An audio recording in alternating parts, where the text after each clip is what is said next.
You're very welcome along to the Matchbook Football Podcast. I am your host, Daniel Hussey, and joined by regular Geo after an international break from Mark O'Haire and Adrian Clarke. Both these guys are refreshed after said international break. I won't say who's the more refreshed of the two, but you've got 40 to 50 minutes to work that out yourself. But Premier League starts off with a bang. We've got Liverpool versus Manchester United, which is the centre piece of this weekend. So we're looking forward to previewing that. We'll preview that in full, plus 3 other marquee games. That's the format we follow this season. And then on to any other bets, long shots, and best bets. Point you very quickly in the direction. If you haven't got a Matchbook account and you do want to sign up, we see a lot of new listeners and viewers this season. Why not join us? Enter the bonus code POD50. It's our most generous offer, POD50, and you get £50 worth in free bets when you bet 50. Full T's and C's available on matchbook.com/promotions. Take advantage of our exchange pricing, which we will be covering throughout each game, but also the bet builder options as well. So yeah, lads, let's get straight into it. And Adrian, we'll bring you in. I mean, you don't have the downside of international breaks like myself and Mark by watching Ireland for 180 minutes, but you have England. So England were decent. Eze got on the score sheet, which is great from an Arsenal point of view. But bringing it back to the club side, I guess you're probably glad it's back and looking forward to Liverpool versus Manchester United. Oh yeah, definitely. Yeah, I'm feeling fresh anyway. I don't know who you referenced at the start. Yeah, that's a great game, isn't it, to come back to? I don't mind these international breaks. I got to be honest with you. It's my schedule's quite relentless. So having a little bit of a foot off the accelerator is no bad thing as far as I'm concerned. But yeah, look, this is going to be good because, I mean, does anyone really know what's going to happen? I mean, can either side be trusted at the moment, particularly out of possession? I'm not sure that they can. And obviously, with Liverpool, it feels unusual to say that, given how brilliant they were last year. But they haven't been the same, have they, this season? They've been looser. I was looking at their expected goals on target conceded, the metric that's kind of measures the value of shots on target that they're faced. And, you know, they rank 10th in the division for that this season. You know, Arsenal are way clear at the front in terms of not giving up very many shots on target. But Liverpool aren't the same. And they've got issues, haven't they? Because Konate is a doubt as we stand. We'll find out nearer the time. Gravenberg's the same. He had to pull out of a Netherlands game. Endo as well for Japan didn't play. They've lost their goalie, Alisson. We don't know who the fullbacks are because he hasn't really settled on those, has he, Arne Slot? So ahead of this game, I can only name you one player that's definitely going to be in the rear guard of Liverpool, and that's Virgil van Dijk. The rest of it is kind of up for grabs. So that's not ideal, is it? That's not ideal prep. But Manchester United only one clean sheet this season themselves. They let in 3 at City. They let in 3 at Brentford. Ruben Amorim doesn't know his best back 3, best 5, does he? Either. And he's got that rookie goalkeeper between the sticks as well. So, yeah, it's going to be really, really interesting game. In terms of sort of where I'm at with it, I think I have to side with Liverpool because they're the stronger side, because they've got home advantage. And because you would imagine that the break would have done them a little bit of good, even though they've got these injury concerns. You know, that surely this is a moment where Mo Salah sort of steps up. I was looking at some of his numbers; they're so much lower this season. You know, 50% down on most attacking metrics, Salah this year, but he scored in 10 of the last 11 meetings with Manchester United. He absolutely loves this fixture. Isak, Ekitike, you know, Wirtz, is this his moment? I think his runs off of Bruno Fernandes and Casemiro will potentially cause them problems if he starts, of course. I would start him because he makes great runs, and Manchester United don't track runners very well from those kind of positions. I can see Mbeumo, though, causing problems for Liverpool at the other end with similar runs. But yeah, I'm going to side with Liverpool. Liverpool and over 1.5 goals. Liverpool have scored 10 goals in their last 4 meetings with Manchester United. They've never scored less than 2 in that run. Obviously, Amorim has been in charge for most of those games as well. So, yeah, United don't have a great record at Anfield. They've nicked a couple of draws, haven't they? I think it's 9 without a win there So, yeah, I would fancy Liverpool to get their season back on track with a win. And because both defences aren't anywhere near good enough, really, I would expect more than one goal to be scored. Okay, that's Liverpool to win and over 1.5 goals, 185. Mark, you've landed on the same bet. That's boosted from Liverpool's win price of 165. Is that price about right? And you think you can eke out that little bit of value to get Liverpool on side at just under even money? I did expect it to be slightly shorter. I know there's various concerns about Liverpool this season, which have been well documented, but I think it's worth noting that they've been chalked up around 135 to 140 in 3 of the last 4 home league games against Manchester United. So they're almost twice the price this weekend. And whether that's based on Liverpool's inefficiencies this season or Manchester United showing small signs of improvement in certain matches, most of which have come at Old Trafford. It's difficult to know, really. But yeah, I sort of agree with a lot of what Adrian has said, really. Obviously, 3 defeats in the spin has shined a big spotlight on Liverpool, albeit all 3 came away from Anfield. And, you know, having the whole of the international break to stew on that, I don't think there's a better team to return against at home than your old enemy at Anfield. So I do expect a response from Liverpool. Clearly, they have issues to iron out, especially in defence and most notably at fullback, where Kirk has so far looked like a downgrade on Pete Robertson in both attack and defence. And I don't think they've worked out who is the best right back to combine with Salah yet. And obviously at centre back, they've looked a little bit shaky with Konate now a major doubt too. So as well for me, the midfield balance hasn't looked quite right with the sort of tinkering of systems. You know, he reverted back to the midfield 3 of last year against Everton and it worked pretty well. Didn't work so well against Chelsea last time out. McAllister has struggled a bit this season. He also played 90 minutes in a friendly for Argentina on Tuesday night in Miami, which isn't ideal, really. But yeah, I do expect a response. There's been quite a few draws in this fixture in the last couple of years. The last 2 at Anfield have been drawn, but Adrian referenced the 9-match winless streak for United at Anfield. So they've actually failed to score in 7 of those matches as well. And their away form has to be a major concern. Over the last 12 months, it's been beyond bad, really. They're winless in the last 8 Premier League away games, 6 defeats in that sample. But stretch it out further, since the start of last season, they've only won 4 times on their travels in 22 Premier League games, which is astonishingly bad for a club of their stature. 4 away wins in 22, not good enough. 11 of those have ended in defeat, so exactly half of those away games have ended in defeat. And if you look at their season so far, they've been pretty good in victory over Burnley and Sunderland at home, both promoted teams. They beat Chelsea at home, but benefited from an early red card and wet the bed a little bit in that second half when it was 10 versus 10. But away, that no-show at Man City, error-ridden at Brentford, and bang average at best at Fulham as well. So they need a significant improvement on those standards, I believe, at least at Anfield, if they're going to take something from this game. And they are facing the 4th highest expected goals figure in the division this season, and their average XG per shot is the highest in the division. Only 3 teams have faced more big chances than Man United as well. So it shows they're certainly not solid. And whilst Liverpool aren't firing on all cylinders, I think they have shown flashes of their own ability, and they do have the better individual quality here to perhaps step up. So if we talk about trust, I completely agree. It's very difficult to trust either of these 2 teams, but I definitely trust Liverpool and their individuals at Anfield more so than Manchester United away from home. So yeah, for the same reason, I think Liverpool on the nose at 165 is bigger than I expected it to be. So to boost it to sort of a palatable territory by including over 1.5 goals, it's quite nice there at 185. Though just on Liverpool at home, actually, they have won 17 of 22 home league games under Slot. They scored at least twice in 18 of those. So to get them around 185 to sort of combine those 2 does appeal.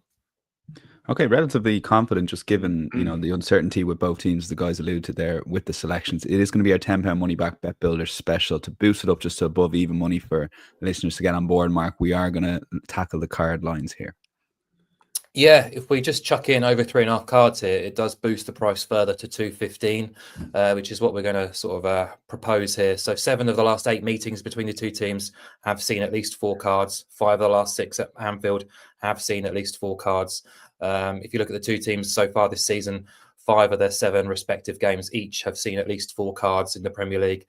And whilst Michael Oliver isn't the best referee so far this season for cards per game, he has officiated this game 3 times in the last few years. He's given card totals of 6, 9 and 4, the 6 of which came in the last match between these 2 teams last season. So I think whilst we sort of sneered at the sort of Manchester derby, for example, for lacking the same intensity as others, I think Liverpool Man United normally does deliver, and I think both teams obviously have a lot to prove. So it should be competitive, and hopefully we'll get at least 4 cards.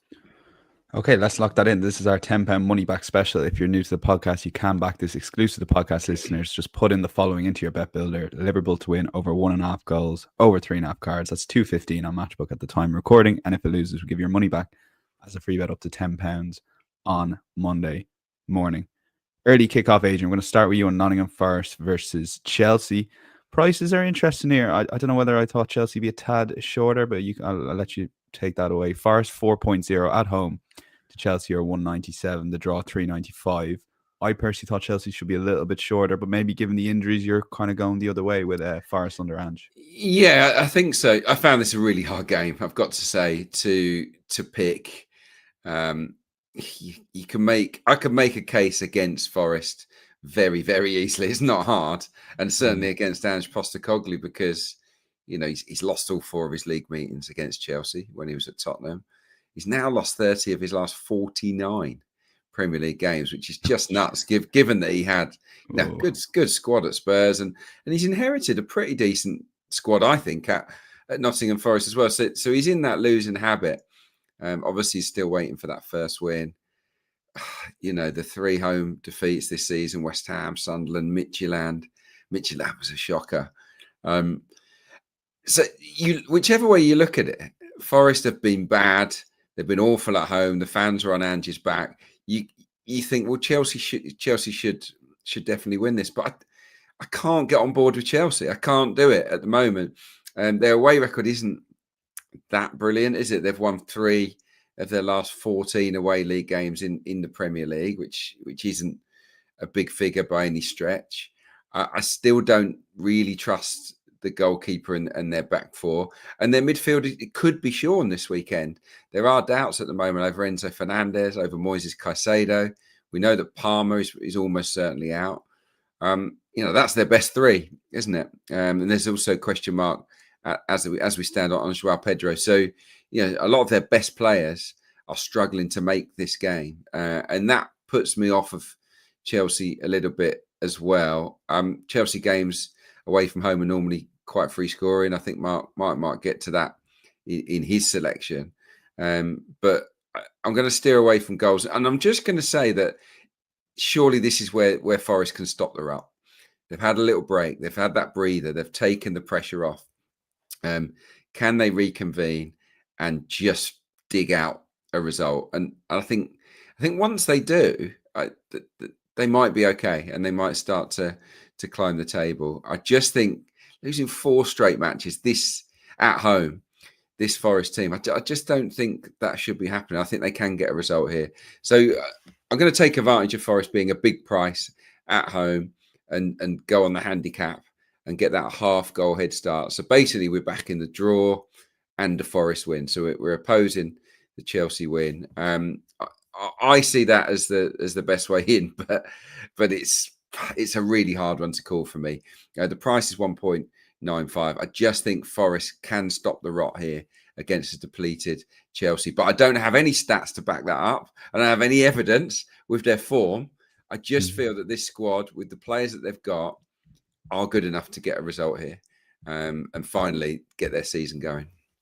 Okay, play on the Asian handicap lines on Matchbook. Good way of basically 50-50 on your bet there. So plus half a goal, effectively double chance, but you're getting the best price out there on Nottingham Forest at just under even money. Mark, I've never seen a man celebrate a Nottingham Forest take like yourself about the relegation, because they're probably half the price now after you got the Nuno sacking pretty much spot on, mate. But with Ange, I think the frustrating thing is he seems to come in, try to change too much too quick. He probably had a defense there to maybe build off, not too dissimilar to maybe Wenger in the 90s, going all out the way back there. But hasn't he changed just too much? And is there a way that he can tweak it to start getting results? Yeah, maybe. And perhaps the international break has been the opportunity to try and do that. But what I would say, I don't think they've been all that bad so far under Postecoglou. The performance away at Betis in particular was actually very good for large parts, going away to a top-class La Liga team and dominating a lot of that match, actually, and sort of coming away unlucky not to win. But before the break, he did shapeshift, actually, away to to Newcastle. He did try to sort of replicate Nuno's approach, sacrificing possession. Didn't play with a high line, tried to soak up pressure, but ultimately they lost the game, and they deservedly lost the game because the shot count was 18-5 in Newcastle's favour, and almost the players looked a little bit confused by that approach. Probably mixed messages coming into them now after the managerial change. And even Nuno had been trying to shift towards a more sort of front foot approach, or had been instructed to do so in the summer. So, yeah, things do seem to be unravelling pretty fast there. We're told Sean Dyche is now being lined up as a potential replacement, which such muddled up thinking behind the scenes there. Considering where the club were in May, as a supporter, you'd just be completely exhausted and exasperated by the situation they now find themselves in. It's a real mess, actually. But I also give them a bit of a shot here to get something out of this game. I think the early kickoff slot immediately after an international break, when you're at home, is always a slight advantage. I know a lot of the squad will have been away, but Ange has had that bit more time on the training paddock to try and coach and bring his team together and perhaps try something more positive. And perhaps they can sort of pull themselves together. And like Adrian, it's difficult to sort of justify yourself without actual stats and data. But they don't have a great record against Chelsea, especially at home. I think Chelsea ruined their Champions League dreams last season. But Ange also struggled against Chelsea when in charge of Spurs, but their record this season has been poor, second bottom in expected points. So the data is reflecting their results, but I just feel this might be an opportunity. And I think Chelsea will be perhaps a little bit stronger than the market probably assumes they will be. Chalobah is back from a ban, Tosin and Fofana should be available too. And the performance they put in against Liverpool before the break was caught me by surprise. I thought they were very impressive actually in that victory at Stamford Bridge. But away from home, I'm not ready to trust them, actually. And at the price point, I didn't want to sort of back them at evens or just below. They were 2.07 at the City Ground at the end of last season. They were 1.87 at Brentford, 1.81 at West Ham this season. So on the surface, they look okay in terms of 2.0, 1.98-ish at the minute. But they have failed to win at evens or odds on in 4 of the last 5 away Premier League games. So that includes that Brentford game. And as Adrian says, just 3 away league wins in 14 going back to the beginning of December last season. So I was quite happy to sort of take the result out of the equation and take the Adrian Clarke classic of both teams to score and under 4.5 goals at 2.1. Gets the 1-1, the 2-2 on sides, the 2-1 or 3-1 for either team. Chelsea's games have been quite good fun to follow. 3.14 goals per game. 5 of 7 have seen both sides score. 6 of 7 have gone under 4.5. So that's a nice fit. And ultimately, Postecoglou's under pressure. He was appointed to bring a front foot, aggressive, attacking style. I don't think he'll replicate the approach at Newcastle here. They're at home. The pressure is on. The supporters are expectant. Marinakis is expectant. And, his team just have to go on the offensive here. So they're not exactly short of attacking talent. They made some really good signings in the summer. So, I definitely think they can contribute and hurt Chelsea. Despite, they've scored just once in the last 5 games. But ultimately, I think I'm quite happy to sort of take the result out of the equation. And if you take under 4.5 goals, just 10% of all Premier League games this season have produced 5 goals or more. So I think it's a nice kind of balancing act here with both teams to score under 4.5 goals at an odds against price. Okay, 2 different angles of attack there. Should be, it's a massive game really for Nottingham Forest and Ange Postecoglou in the early kickoff slot. Crystal Palace, Bournemouth. Mark, I'm going to start with you, and not to give your tip away too much here, but we hit the crossbar 2 weeks ago from memory with a lot of draws, particularly the Chelsea-Liverpool one. There were a couple of other ones as well, 1 goal off. You think you found one here?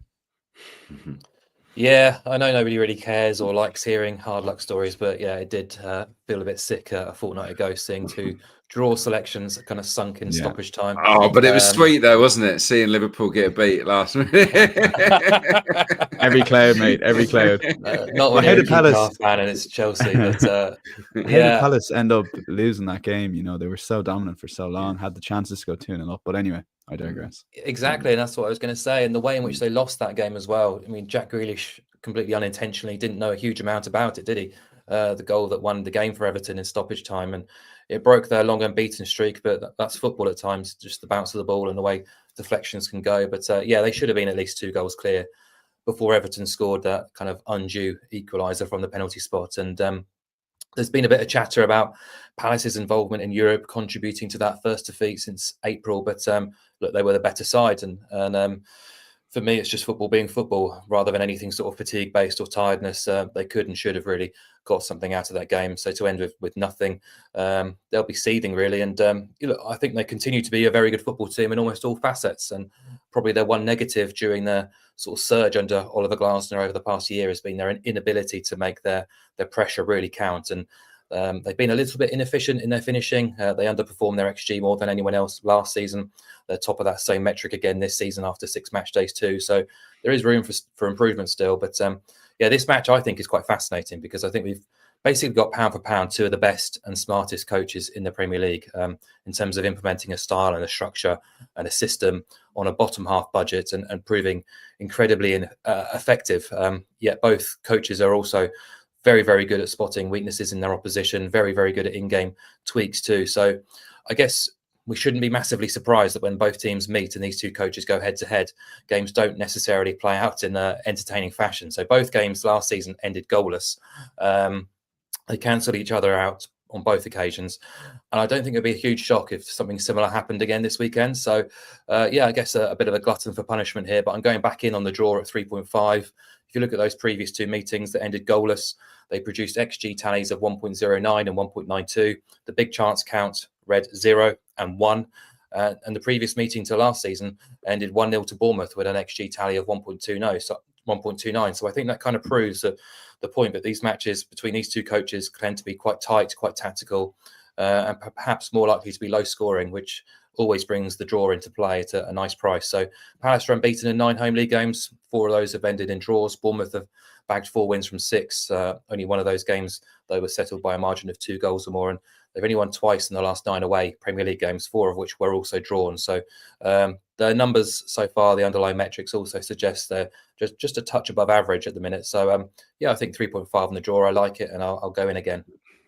Okay, yeah, clutter for punishment, as Mark said at the start. Adrian, slightly different angle, but I think you probably would agree with a lot of what Mark was saying there about these teams potentially cancelling each other out. Yeah, that was the line I was going to take. So yes, is the answer. I completely agree with it. When you get 2 coaches as clever as these 2, Glasner and Iraola, there is that danger that they'll cancel each other out. That they're so good tactically that they'll nullify one another. And we saw it last year with the 2 goalless draws. They've been a bit of a bogey team as well for Crystal Palace. They've now gone 4 games without scoring against Bournemouth. So it's been a real issue for them, going back a little bit longer scoring goals. And one reason that I wanted to go with the selection that I have, which is both teams to score no at 2.24, which definitely fits in with the narrative that Mark was explaining there. One of the reasons I want to do this is because it's happened in 9 successive meetings between Palace and Bournemouth. You have to go back years and years and years for the last time where both teams scored in this fixture, which is nuts, really. And I know that won't have any influence on it, but historically, this is a game where one team scores and ultimately wins the game. In some of the numbers, I mean, Palace have got the 2nd best XG in the Premier League, which is mightily impressive. But Bournemouth have the 3rd best XG against. So, they can both do both aspects of the game very, very well. It's not been a high score in Premier League this season, not compared to others as well. I think both teams' score is landing in about 53%. So it is more than half of the games do see both teams score, but it's not a big difference. I think last year was significantly higher at times. So, yeah, I'm going to go with what Mark said in terms of the 2 managers being too good, too clever for their own good and killing this game as a contest. I don't know who's going to win it. I suspect Palace will be hard to beat, but both teams to score no. It just looked a good price to me at 2.24. Heavy odds on for both teams to score, but I just don't see that happening. Okay, yeah, an interesting small sample size alert and all that, but interesting trends there on both teams to score in the Premier League this season there. 2:00 Sunday before the Liverpool-Manchester United game, Mark, we've got Spurs at 2.18 at home to Villa, 3.5, the draw, 3.75. Maybe from a Villa point of view, as I know you'll lead in with a bet, I don't feel I have enough information about this new reborn Villa from the 2-3 games they put together. At times they were good in those games, at times they weren't. Obviously, Burnley was a lot better is this Villa team getting closer to what they were last season? I think they're making very small movements in the right direction. I don't think they're close to being as effective as they have been in previous years under Unai Emery, but certainly winning 4 games on the bounce, 2 of which came in the Europa League against reasonable opposition, Bologna and Feyenoord, will have brought a huge amount of confidence back into the team. Ollie Watkins getting back on the score sheet too. So there are signs of improvement. And this is an interesting game, Spurs versus Aston Villa on paper. I don't think it's an easy betting heat at all. So, yeah, I mean, this is more for me a way into oppose Spurs than be with Aston Villa. Now, Villa are actually unbeaten in 7, I think, since August, which might surprise a few people. That obviously includes the Cup and Europa League.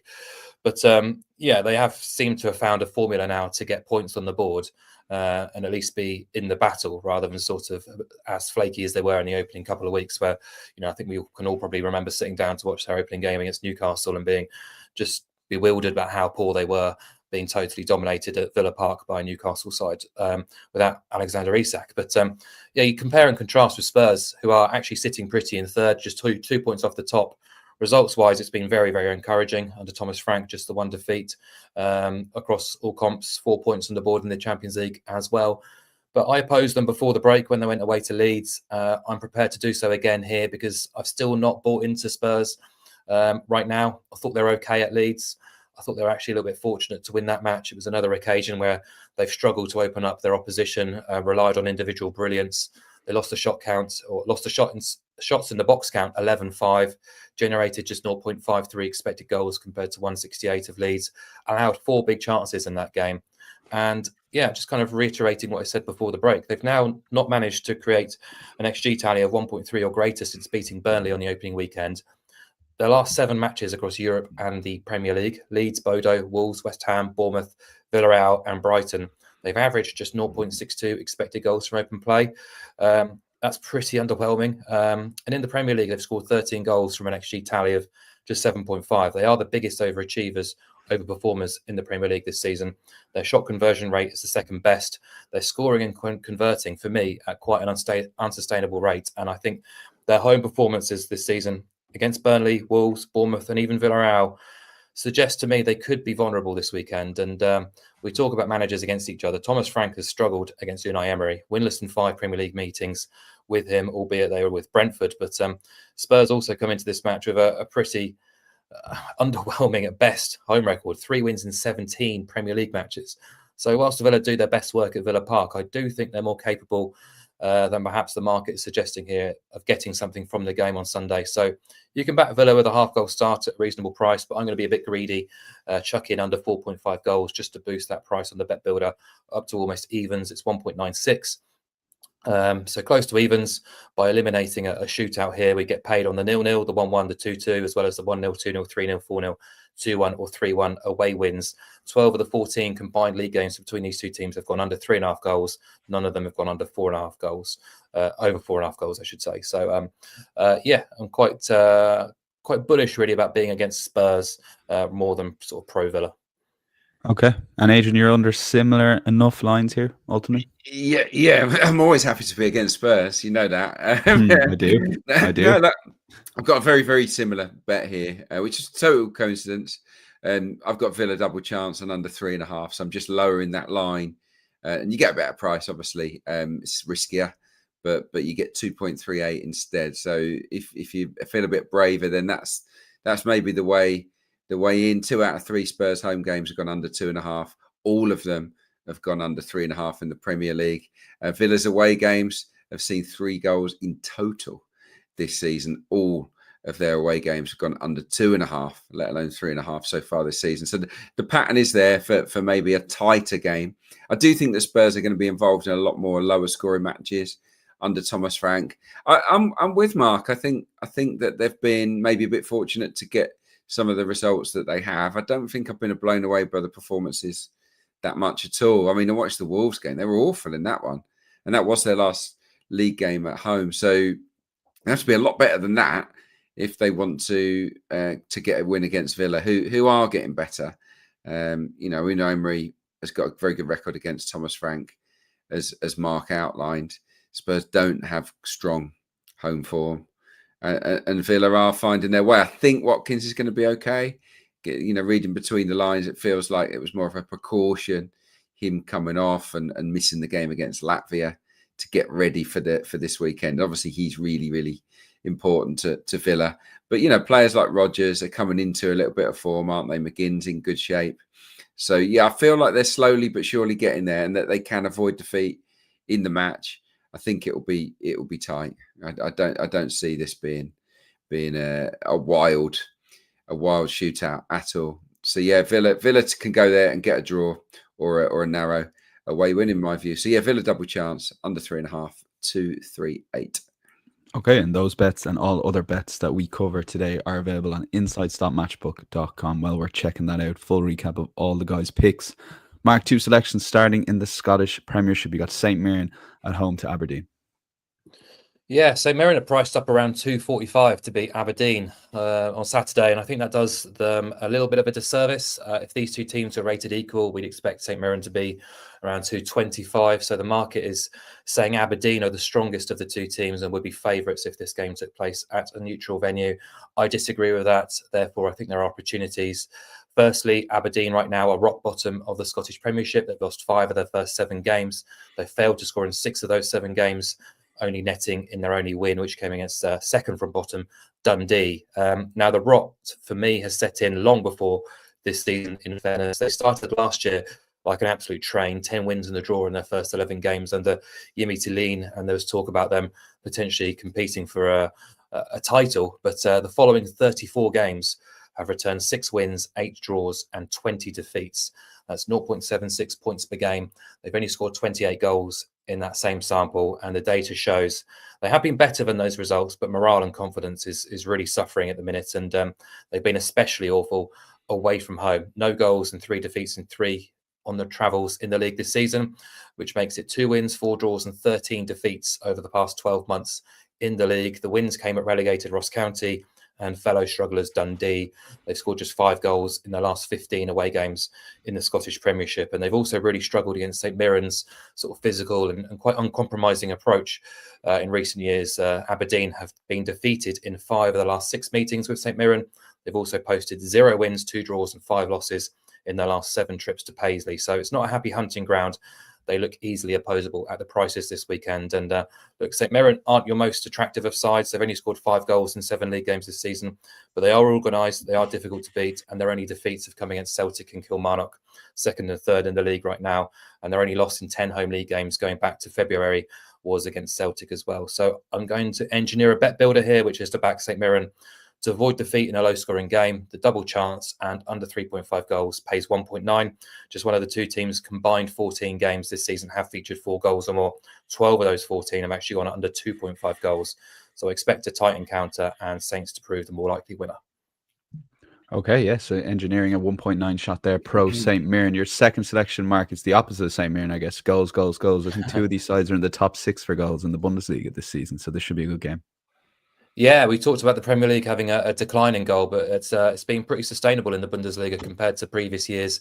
Plenty of goal mouth action, 3.24 goals per game, 61% going over, 41% seeing 4 goals or more, 54% seeing both teams score. And Köln against Augsburg on Saturday promises plenty, over 2.5 goals, and BTTS is the play, 1.9. Quite happy to support that. Köln back in the Bundesliga have made a really positive start. 3 wins from their first 6 games. They've scored in every game.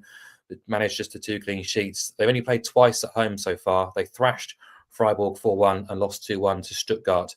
3 of their first 6 games have gone over 3.5 goals. And if you look at the XG average, it's coming in around 3.04 when we strip out penalties. And those matches have averaged, produced 32 big chances. So 5.33 per game, which is obviously very entertaining. Augsburg, they snapped a 4-game losing streak before the break, just their 2nd win of the season. Sandro Wagner is in charge there, and they've been quite erratic. 6 games, 24 goals scored in total in those matches, 4 per game. All 6 have seen overs and BTTS pay. 4 of those 6 have gone over 3.5 goals. We've had a 3-1, 2-3, 1-2, 1-4, 1-2, 3-1. So it's been plenty of fun, and it's been backed up by the data too. 3.07 non-penalty expected goals per game on average, 27 big chances in those games. And whilst under different management last season, they have scored in 14 of the last 20 away days in the Bundesliga, but just kept 5 clean sheets. So to me, it all points towards an enjoyable and entertaining game. Both sides will view it as a very winnable opportunity. So yeah, expecting goals in Cologne. Okay, over 2.5 goals on both teams to score. Adrian, starting with Middlesbrough versus Ipswich for you. I backed Ipswich as my anti-post life-changing, as part of my anti-post life-changing Trixie in the EFL. A very slow start for a team favourite to win the league. They've got their act together the last few games, you think? And this is obviously a massive game given Middlesbrough sitting in second. Yeah, definitely. I'd rest easy. I think you're okay. I would still think Ipswich got a shot at winning the title. I mean, Coventry probably the biggest threat to them at the moment, rather than Middlesbrough. We'll get onto Coventry shortly, actually. But yeah, Middlesbrough Ipswich is a Friday night game, and I think this bears all the hallmarks of a stinker in terms of a lack of chances, a lack of goalmouth action. Ipswich haven't been that impressive away from Portman Road, unfortunately, yet. And Borough have only scored 4 goals in 4 home matches, even though they're flying high, in those lofty positions. So, yeah, a lot of the numbers will back me up here. I'm going to go with under 2.5 goals at 1.81. So no Ipswich away game has gone over 2.5 goals so far. They're averaging 1.67 goals per Ipswich away game. Borough home games are averaging 1.25, which is pitiful, really. One game did go over, but yeah, it's very, very low scoring at the Riverside. Yeah, Borough have conceded 6, Ipswich have conceded 8. They're very, very tight at the back. The expected goals against, we've got numbers 1 and 2 here. Borough top, Ipswich are second. I just think that they're both really well organised, pretty well coached. Middlesbrough in the new sort of setup under Rob Edwards with 3 at the back look much better, but they aren't full of goals. They haven't got the front 3. They haven't got it right yet. There's not a configuration that's set in stone, but the back 5 are very, very settled. So the midfield 2. So yeah, I just think this will be 0-0, 1-0 either way, 1 apiece. That's the kind of game I'm expecting. So yeah, Borough v Ipswich under 2.5 goals, 1.81. Okay, Friday night, club football returns after the international break, and a stinker is coming, according to Adrian Clarke. Gave it a big build up there. One team that's playing the opposite of that, Adrian, the stats are phenomenal. 27 goals scored in the Championship. The next best is 15. They're averaging 3 goals a game. Frank Lambert's Coventry. Is he getting a bit underappreciated, Frank Lambert? Because he's just when you think, yeah, it's not going to work out for management, he comes back and he's doing a great job. Early days, I know. Well, yeah, it's not that early days. I mean, he's been there a while now, and I think it's about a year, and that by and large they've done very, very well. They've picked up under him, got to the playoff semis. Were unlucky, weren't they, against Sunderland? They're definitely the better side over 2 legs against the Black Cats, but didn't go up. And this season, like you say, they're on fire. They've won their last 3 games by an aggregate score of 12-0. They've got 4 clean sheets on the bounce as well. Have Coventry, so that's defending well. They're on top of the league. All of the stats say that they're great at both ends of the pitch. So yeah, I mean, Frank Lampard is keeping the team ticking over nicely. They have drop points at home actually, and Blackburn, their opponents, have won a couple of away games. But I look at these 2 teams at opposite ends of the table, and I do see a goal. I've seen Blackburn in the flesh this season, and they're quite well organised. They're not that open. They won't give up loads of chances, but you don't see them scoring very many goals. They don't really have a striker of any note. They're reliant on sort of individuals popping up with quality moments. So yeah, I'm looking at Cov to win this. I just thought, I looked at it on the coupon. I was like, I've got to get behind Coventry here. What can I get? And it was Coventry and under 4.5 goals. Suits me fine because of Blackburn are quite solid. I think that they might be able to hold Coventry or keep them down in this game, but maybe not contribute because, as I said, they haven't conceded in 4 games. Cov, it's not a massive price, 1.78, but it does make Coventry backable. Rovers have only scored 3 goals in their last 5 matches. Yeah, and as I said, defensively not bad. Their expected goals against actually ranks them 8th in the Championship. Yet they're only just above the relegation zone, Blackburn, which is because they basically can't score. So yeah, it feels like this has to be a home win for Coventry. Yeah, 1.78 under 4.5 goals. Let's lock it in and head to long shots. And again, Mark, you've been hitting crossbar left, right, and centre this season in this section. We've covered the draw with Palace Bournemouth, but you're going to add the under 2.5 goals to boost the price once again. Yeah, I mean, it looks like a draw. It feels like a draw. Smells like a draw. So I'm going to back the draw. Palace have drawn 3 of their 7 games this season. Only one of those matches was settled by a margin of 2 goals or more. Bournemouth drawing just twice, but 3 of those games, or their 7 games, have been settled by a 1-goal margin. Obviously, the head-to-head is very tight between 2 incredibly smart tacticians who are overseeing 2 wonderfully well-drilled teams. And yeah, we backed the draw already on the show for 3.5, by including under 2.5 goals. We're effectively backing the 0-0 or the 1-1, which gets us to 4.6 on the Matchbook Exchange, and that looks a decent price to cheer on. Obviously, last 2 meetings between the 2 teams ended 0-0. Palace have been involved in 2 0-0s already this season. Bournemouth, one of their own, and each side have managed 3 clean sheets already this season. So 6 clean sheets in a combined 14 games. The 0-0 is 13.0, but yeah, I do want to get the 1-1 covered as well, because these 2 have scored in 11 of their combined 14 games. So hopefully we'll get one of these over the line some point soon. But yeah, 4.6 on the draw and under 2.5 goals at Palace. That's why we have a full season mark for you there. So we have 38 games and all the Champions League pods as well. Adrian, Burnley versus Leeds feels 6-pointers start of the season. Nearly more so now, given both sides will be definitely targeting to stay up. Yeah, they've given themselves a chance, haven't they? Leeds obviously got a few more points on the board, but I think Burnley and Leeds will be down there, but they're not out of it, are they? They've got hope. So yeah, this is a big game, and this really stood out to me. I thought Burnley were priced up a little bit too high. I thought they could have been a bit shorter, and that's why I want to lump on it really. Burnley and Leeds, I don't see a massive difference.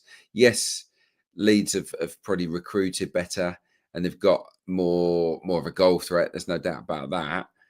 But Burnley have won at home already this season. They beat Sunderland 2-0, a good Sunderland side, 2-0. They almost got that 0-0 against Liverpool, just a daft penalty right at the end. Cost them a point there, which they'd kind of earned. They're a tough nut to crack, Burnley. And look, in Jadon Anthony, they've got a player that's banging form, it's making things happen. So I give them a chance in a home win against Leeds.